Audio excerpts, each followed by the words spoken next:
Hello, hello, I'm Sasha of Sasha Makes Cards, and welcome to this month's YouTube hop for our Cherry on Top crafts. The theme for this month's hop is Hobbies You Love. So, I always make cards, because of course I love card making, it's a hobby I love. And maybe what I'm making is still a little, it's in the realm of it is still paper crafting, because paper crafting in general is a hobby I love. However, I decided to do some mixed media as well as coloring. Those are both things that are within the hobby of paper crafting. It's kind of like a hobby within a hobby, but they are both related to paper crafting, but they're hobbies that I love just doing on their own. I love coloring, and I always love working on mixed media projects.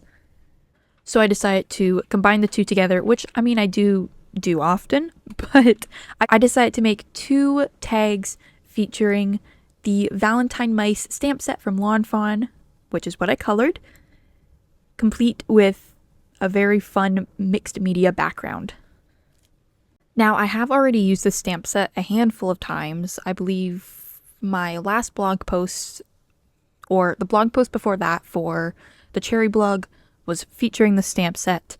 However, it's so cute, and I thought it would be perfect to make little mixed media Valentine tags, featuring the Valentine Mice stamp set. They're very easy to color. You can color them as simply or as complex as you want to. I kept the coloring pretty simple on this one because I was more focused on the mixed media background. I also colored them pink to match the colors of all the mixed media supplies I was using to create the background. And I think in the end, all the colors go together so well. So I am quite happy with how these tags turned out. Of course, to start, I started by stamping two of the mice from the stamp set onto an alcohol marker friendly cardstock using an alcohol marker friendly ink. For this, I used the Honeybee Stamps Intense Black ink. And then I die cut both of the mice out using the coordinating Lawn Cuts die set and my Spellbinders Platinum Scout. I don't always have the coordinating die sets for the stamps I get. However, when I do, it is quite nice because it just looks so much cleaner than when I cut them out myself. From here, I colored them using a very simple light pink alcohol marker coloring combination. When I was stamping out the mice, I also stamped out the sentiment, "Sending love your way" twice. And then after I cut out the mice using the die cuts, I cut out the sentiment just using a pair of scissors. Often when cutting out the sentiment, I feel like I would use my paper trimmer. However, because this is mixed media, it's quite messy. I decided to just use the scissors because it kind of matches the overall look of the project. For stamping out the sentiments, I always keep a ton of scrap white cardstock. I have a little drawer off to the side that's just full of even the smallest pieces of scrap white cardstock that I should probably just throw away, but I keep them because it's things like this needing to just stamp a sentiment strip. I have so many strips in that drawer that whenever I just want to stamp a sentiment strip, I take one out, stamp it, and it's pretty much ready to go. Maybe just trim off a little bit of excess. So that's kind of why I had the perfect size cardstock already trimmed. Once everything had been stamped and cut out, I then moved on to doing the messy mixed media part of the project. Now, as I mentioned earlier, I am doing this on tags. For this, I'm using the Dina Wakley Media Assorted tags. The ones I'm using, they are a 10-pack of white tags, which include 5 each of 2 different sizes. There's a slightly bigger size and then a smaller one. I'm using one of each size.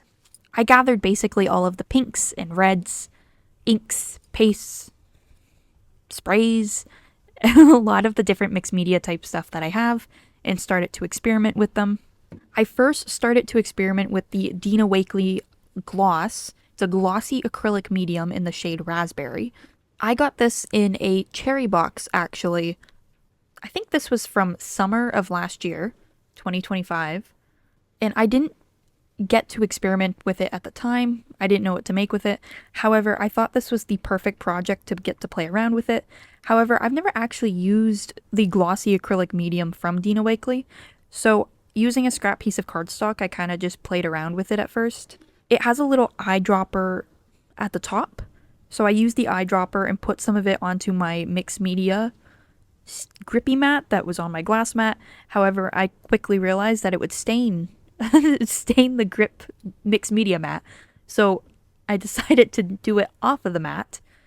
I just tried putting it directly on the paper, then spraying the glossy acrylic medium with water, putting it on the paper, spraying it with a heat gun. I was kind of just messing around with it and seeing what I could get away with. I decided to use the glossy acrylic medium with just some water, where I would spray some water onto my glass mat work surface, use the little eyedropper to drop the glossy acrylic medium into the water, and then smush it onto the tags. I used my heat gun in between the smushing to dry the color and hopefully build up some layers of color, so there was a bit of variety in the color. So even though I was only using the one product, it added kind of like a watercolor effect to the background. After using the glossy acrylic medium, I then used 2 more sprays, both of which I actually got from some cherry boxes, some previous cherry boxes. I used the Distress Spritz in the color Barn Door, and then the Chroma Mist from Brutus Monroe. It's a liquid pigment spray in the color, let's see here, Golden Rose. Now, neither of these colors are necessarily pink, but they are red, which does tie into the Valentine's Day theme, and I think goes pretty well overall with, obviously, the Valentine's Day theme and the pink that I had already used with the raspberry glossy acrylic medium. To use the sprays, I put my tags into my splatter box and then just sprayed them pretty haphazardly and not worried too much about how it looks, which is always one of my favorite parts about doing mixed media projects, is you don't have to worry about it. You just kind of enjoy the process. Again, using my heat gun in between the sprays to dry the color, or dry the glitter in the case of the Distress Spritz, to then build up the color. From here, I moved on to some pastes. I first started with the Distress Crackle Paste, the opaque one. To do this, since this is just white, I wanted it to match the Valentine's Day theme a bit more. So I put some of the raspberry glossy acrylic medium into the paste, mixed it with a palette knife, and then again, pretty haphazardly just put it onto the tag using the palette knife. I think it's definitely my favorite paste that I own, and probably the one I reach for the most. Well, probably the one I always reach for whenever I'm working on some kind of mixed media project. I especially love combining it with different inks, sprays, and different products just to change the color and make it match the theme, the color of whatever I'm working on. The other paste that I used was the Astro Paste in the shade Frostbite. I just wanted to add a little bit more sparkle to the project, so I used another palette knife and again just applied it to wherever on the tags, using a heat gun to dry both the Crackle Paste as well as the Frostbite Astro Paste, just so that I wouldn't have to wait. The last little bit of mixed media messiness that I used on this project was, of course, splatter. I use white splatters, sometimes black splatter, but mostly white splatter on, honestly, most of my projects. Lots of my cards, I always splatter. But this is a mixed media project, I just have to use splatter. It wouldn't make sense if I didn't use it.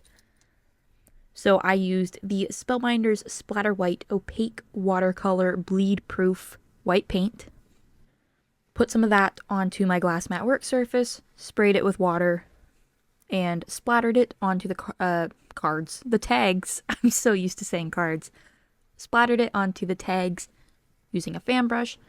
Normally when I splatter white paint onto my projects, I would just wait for it to dry. However, I already have my heat gun plugged in and ready to go because of all the other mixed media products I was using. So I sped up the process and used my heat gun to dry the splatter. One of the last things I did was, of course, glue on the sentiments as well as the little mice images. I used Barely Art glue for this. And then I also took yet another product I've gotten from a cherry box, actually. Some sequins from Catherine Pooler Designs. This one I'm using is the Lima Sequin Mix. The sequin mix features reds, pinks, as well as some yellows in it. However, I picked out a few of the red and pink sequins to add to the tags. To weigh down the images as well as the sentiments after I had finished gluing them, because they didn't stay as flat as they normally would, just because there was a lot of the mixed media elements going on, especially the crackle paste. It was kind of raising and it was causing the things I was gluing down to not stay that flat. I placed some Distress Oxide ink pads upside down onto them to help weigh them down a little bit.